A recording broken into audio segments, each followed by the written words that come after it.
ಗೋವಿಂದಾಪುರಂ ಎಂಬ ಗ್ರಾಮದಲ್ಲಿ ವಿಶ್ವನಾಥಂ ಎಂಬ ಜಮೀನ್ದಾರನಿದ್ದನು. ಅವನಿಗೆ ಸಾಕಷ್ಟು ಬುದ್ಧಿವಂತಿಕೆ ಇದ್ದರೂ ಅವುಗಳನ್ನು ತಿಕ್ಕದ ಕೆಲಸಗಳಿಗೆ ಬಳಸುತ್ತಿದ್ದನು. ಅವನು ಮಾಡುವ ತಿಕ್ಕದ ಕೆಲಸಗಳನ್ನು ಜನರು ತಾಳಲಾರರು. ಆದರೆ ಕೇಳಿದ ತಕ್ಷಣವೇ ಸಾಲ ಕೊಡುತ್ತಿದ್ದಾನೆಂಬ ಒಂದೇ ಒಂದು ಕಾರಣದಿಂದ ಯಾರೂ ಏನೂ ಹೇಳುತ್ತಿರಲಿಲ್ಲ.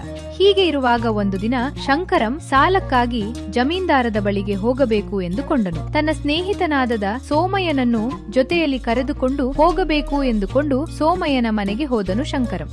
ಒರೇ ಸೋಮಯ್ಯ, ಹೊಲದಲ್ಲಿ ನೆಡುವ ಸಮಯ ಬಂದಿದೆ ಅಲ್ವಾ? ಕೂಲಿ ಹಣ ಕೊಡಲು ನನ್ನ ಬಳಿ ಹಣವೇ ಇಲ್ಲ. ಆ ಜಮೀನ್ದಾರನನ್ನು ಕೇಳಬೇಕೆಂದು ಯೋಚಿಸುತ್ತಿದ್ದೇನೆ. ಒಬ್ಬನೇ ಹೋದರೆ ಅವನು ಕೇಳುವ ತಿಕ್ಕದ ಪ್ರಶ್ನೆಗಳಿಗೆ ನನ್ನ ಪ್ರಾಣವೇ ಅಲ್ಲೇ ಗಾಳಿಯಲ್ಲಿ ಬೆರೆತು ಹೋಗಬಹುದು ಎಂಬ ಭಯದಿಂದ ನಿನ್ನನ್ನು ಜೊತೆಗೆ ತೆಗೆದುಕೊಂಡು ಹೋಗಬೇಕೆಂದು ನಿನ್ನ ಬಳಿಗೆ ಬಂದಿದ್ದೇನೆ. ಸ್ವಲ್ಪ ಜೊತೆಯಾಗಿರಲು ಬಾರದೆಯಾ?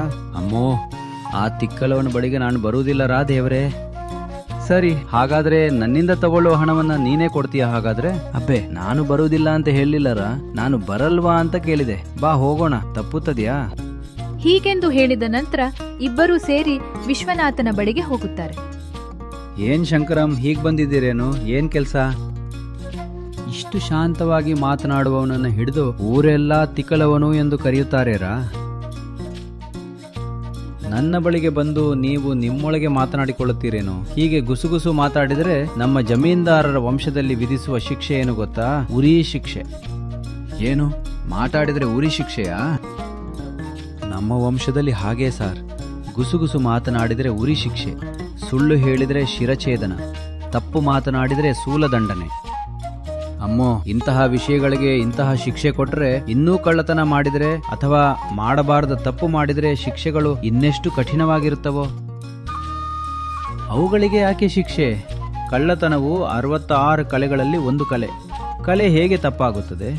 ನಿಜವಾಗಿ ಕಳ್ಳತನ ಮಾಡಿದವನು ಸಿಕ್ಕಿದರೆ ಕಲೆ ಕಾಪಾಡಿದಕ್ಕಾಗಿ ಹೂಮಾಲೆ ಹಾಕಿ ಸತ್ಕರಿಸುತ್ತೇನೆ. ಹಾಗೆಯೇ ಮಾಡಬಾರದ ತಪ್ಪು ಮಾಡಿದರೆ ಅವನು ಎಲ್ಲರಂತೆ ಅಲ್ಲದೆ ಹೊಸದಾಗಿ ಆಲೋಚಿಸಿದ್ದಾನೆ ಅಲ್ವಾ? ಅದಕ್ಕಾಗಿ ಅವನನ್ನು ಪ್ರೋತ್ಸಾಹಿಸಿ ಅವನ ಮಹತ್ವವನ್ನು ಊರೆಲ್ಲಾ ತಿಳಿಯುವಂತೆ ಮಾಡುತ್ತೇನೆ. ನಮ್ಮ ರಹಸ್ಯಗಳನ್ನು ನಿಧಾನವಾಗಿ ಕೇಳಿಕೊಳ್ಳುತ್ತಿದ್ದೀರಲ್ಲ, ಇನ್ನು ನೀವು ಯಾಕೆ ಬಂದಿದ್ದೀರೋ ಹೇಳಲೇ ಇಲ್ಲ.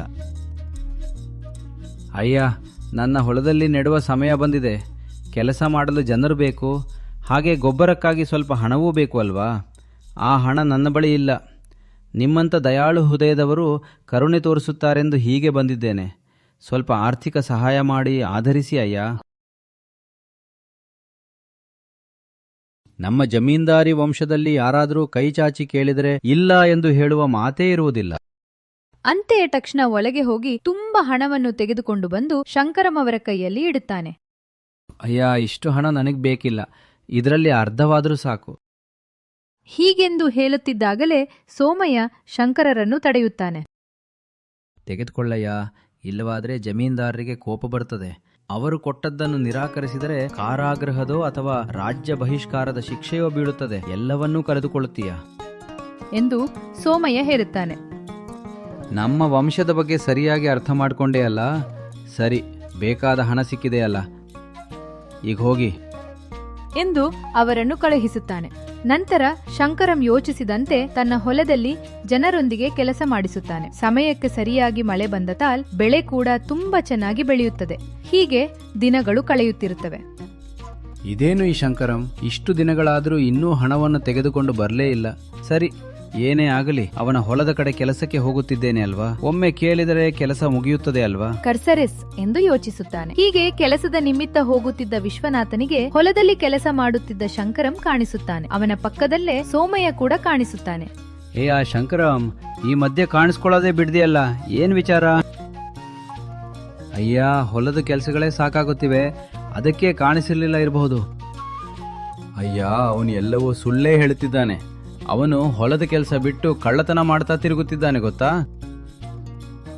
ಏನು ಕಳ್ಳತನಗಳ? ನಾನಿರುವ ಈ ರಾಜ್ಯದಲ್ಲಿ ಕಳ್ಳತನಗಳ? ಕಳ್ಳತನ ಮಾತ್ರವಲ್ಲಯ್ಯ, ಜನರನ್ನು ಮೋಸ ಮಾಡಿ ಅವರಿಂದ ಹಣವನ್ನು ವಸೂಲು ಮಾಡುತ್ತಿದ್ದಾನೆ. ಇದು ಎಷ್ಟು ದೊಡ್ಡ ಮೋಸ ಗೊತ್ತಾಯ್ಯ?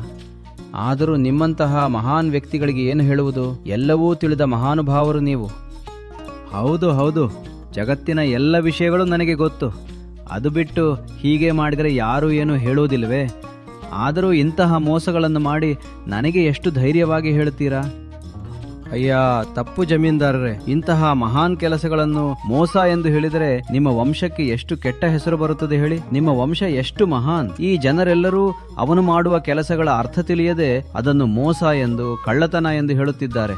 ಅಂತಹ ಮಹಾನ್ ವಂಶದಲ್ಲಿ ಹುಟ್ಟಿ ಅಪಾರ ಜ್ಞಾನ ಹೊಂದಿರುವ ನೀವು ಕಳ್ಳತನವನ್ನು, ಜನರನ್ನು ಮೋಸ ಮಾಡಿ ಹಣ ಕಸಿದುಕೊಳ್ಳುವುದನ್ನು ಮೋಸ ಎಂದು ಹೇಗೆ ಹೇಳುತ್ತೀರಿ ಹೇಳಿ? ಅಂತಹ ಕೆಲಸ ಮಾಡಲು ಎಷ್ಟು ಚಾತುರ್ಯ ಬೇಕು. ಇಂತಹ ಕಲೆಗಳನ್ನು ಮೆಚ್ಚಿಸಬೇಕಾದ ನೀವು ಅದನ್ನೇ ತಪ್ಪು ಎಂದು ಹೇಳಿದರೆ ತುಂಬಾ ದುಃಖವಾಗುತ್ತದೆ ಜಮೀನ್ದಾರರೇ. ನಾವು ಮಾಡಿದ ಕೆಲಸವನ್ನು ನಿಮಗೆ ಹೇಳಿದರೆ ನಮ್ಮನ್ನು ಊರಿನ ಮುಂದೆ ಸನ್ಮಾನಿಸುತ್ತೀರೆಂದು ಅನಿಸಿಕೊಂಡಿದ್ದೆವು ಎಂದು ಸೋಮಯ್ಯ ಹೇಳುತ್ತಾನೆ. ಈ ಸೋಮಯ್ಯ ನನ್ನನ್ನ ಇಷ್ಟು ಹೊಗಳುತ್ತಿದ್ದಾನೆ ಎಂದರೆ ಇದು ನಿಜವಾಗಿಯೂ ದೊಡ್ಡ ವಿಷಯವಾಗಿರಬೇಕು. ನಿಜವಾಗಿಯೂ ಅವನನ್ನು ಸತ್ಕರಿಸಿದರೆ ನನಗೆ ಊರಲ್ಲಿ ತುಂಬಾ ದೊಡ್ಡ ಹೆಸರು ಬರುತ್ತದೆಯೋ ಏನೋ ಎಂದು ಯೋಚಿಸಿ ತಕ್ಷಣ ಹೊರಗೆ ಮಾತಾಡುತ್ತಾನೆ. ಶಂಕರಂ, ಸೋಮಯ್ಯ, ನಿಮ್ಮಿಬ್ಬರಿಗೂ ಇಂದು ಸಂಜೆ ಊರಿನ ಎಲ್ಲರ ಸಮ್ಮುಖದಲ್ಲಿ ಸನ್ಮಾನ ಮಾಡದೆ ಹೋಗುತ್ತಿದ್ದೇನೆ ಎಂದು ಹೇಳಿ ಹೋಗಿಬಿಡುತ್ತಾನೆ. ಸಂಜೆಗೆ ಊರಿನೆಲ್ಲ ದಂಡೋರ ಹಾಕಿಸಿ ರಚ್ಚಬಂಡೆಯ ಬಳಿ ಬರಲು ಹೇಳುತ್ತಾನೆ. ಎಲ್ಲರೂ ನೋಡುತ್ತಿರುವಾಗ ಸೋಮಯ್ಯ ಹೇಳಿದ ಮಾತುಗಳನ್ನೆಲ್ಲ ಊರಿನವರಿಗೆ ಹೇಳುತ್ತಾ ಇಬ್ಬರನ್ನೂ ಜಮೀನ್ದಾರರು ಸತ್ಕರಿಸುತ್ತಾರೆ. ಅಯ್ಯ, ಇಷ್ಟು ದಿನ ನಿಮ್ಮ ಹುಚ್ಚುತನ ನಿಮ್ಮ ಮನೆಯೊಳಗೆ ಮಾತ್ರ ಸೀಮಿತವಾಗಿತ್ತು. ಅದಕ್ಕಾಗಿ ನಾವು ಯಾರೂ ಏನೂ ಹೇಳಬೇಕಾದ ಅವಶ್ಯಕತೆ ಬರಲಿಲ್ಲ. ಆದರೆ ಇಂದು ಆ ಹುಚ್ಚು ನಿಮ್ಮ ಮನೆ ದಾಟಿ ಊರಿನವರೆಗೂ ಬಂದಿದೆ. ಕಳ್ಳತನ ಮಾಡಿದವನನ್ನು, ಜನರನ್ನು ಮೋಸ ಮಾಡಿದವನನ್ನು ಹೀಗೆ ಸತ್ಕರಿಸುವುದೇನು? ಇಷ್ಟು ದಿನ ನಾವು ನಿಮಗೆ ಬುದ್ಧಿ ಕಡಿಮೆ ಅಂದುಕೊಂಡಿದ್ದೆವು. ಆದರೆ ಈಗ ಗೊತ್ತಾಯಿತು, ನೀವು ತಿಕ್ಕಲೋರು. ನಿಮ್ಮ ತಿಕ್ಕಿನಿಂದ ಊರಿನ ಎಲ್ಲರ ಮೇಲೂ ಬಿದ್ದು ಪೀಡಿಸುತ್ತಿದ್ದೀರಿ. ನಿಮ್ಮಂಥ ತಿಕ್ಕಲೋಡು ಕರೆದರೆ ಬಂದೆವು ನೋಡಿ, ಅದೇ ನಮ್ಮ ಹುಚ್ಚುತನ. ಅಂತೆಯೇ ಊರಿನ ಜನರೆಲ್ಲರೂ ಹಿಂದಿರುಗಿ ಹೋಗಿಬಿಡುತ್ತಾರೆ. ಆಗಲೇ ಸೋಮಯ್ಯನ ಬಳಿಗೆ ಬಂದು, ಅಯ್ಯ, ನಿಮ್ಮನ್ನು ಹೀಗೆ ಅವಮಾನ ಮಾಡಲು ಅಥವಾ ನಾಲ್ವರ ಮುಂದೆ ನಾಲ್ಕು ಮಾತು ಕೇಳಿಸಿಕೊಳ್ಳಲು ನಾವು ಹೀಗೆ ಮಾಡಿಲ್ಲ.